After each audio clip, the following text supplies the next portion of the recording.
Hey everyone, welcome to Daily Revelations. So we are in Nehemiah 13, and today I want to talk about this man named Balaam.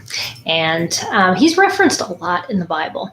I thought for a while that he was only referenced in the Old Testament, but today I did a little extra studying and found out he's referenced also in the New Testament. And it gives a better understanding of what the larger context of what we can learn from how not to follow the way of Balaam is basically what it all boils down to.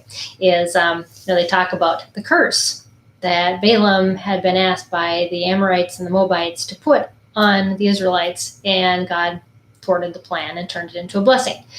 But what about this man? And how do the New Testament writers write about him in context to what was going on in the New Testament times? And it gives us a better idea because it's a little bit more relatable to circumstances we could probably understand. So in 2 Peter, Peter writes about these false prophets forsaking the right way. They've gone astray, and they have wages of righteousness. Basically, their choices that they made in life were worthless.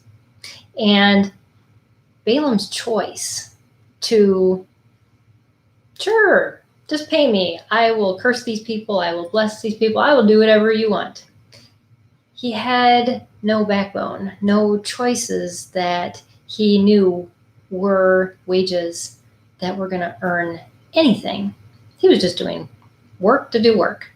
And then in Jude, in verse 11, they're talking about these lascivious people who go against God. Basically, they live for their own pleasure and nobody else's.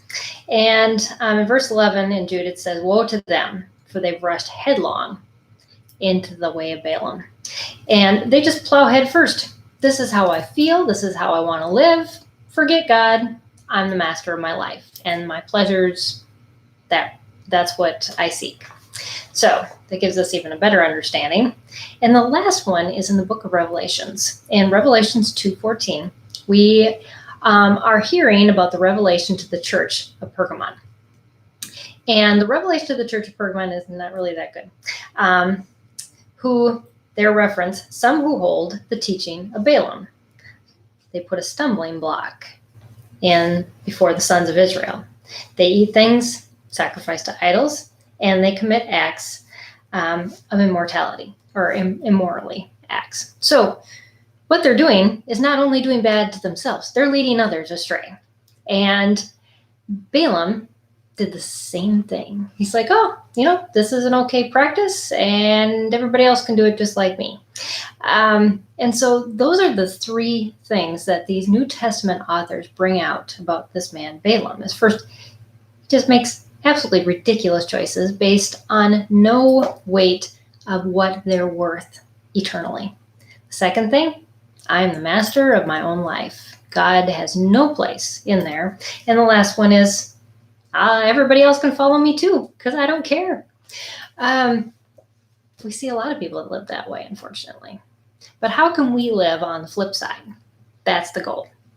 And that also takes a lot of hard work because it's easy to live like this, like Balaam, but it's hard to live the other way because, I wrote down, we have to make worthy life choices. That means when we make our life choices, we have to say, what is the kingdom impact? How is God calling me to this? And is this what I'm supposed to do? Or is this not? Is it worthy of righteousness? The second thing is it Jesus leading my life or is it me? And me that what I get what I want? Or am I allowing God to do what he wants through me? And he is the master and the Lord of my life. And finally, where am I leading others? Am I leading them off astray, the same place I'm going? Or am I leading them to someplace better? Because I am walking someplace better.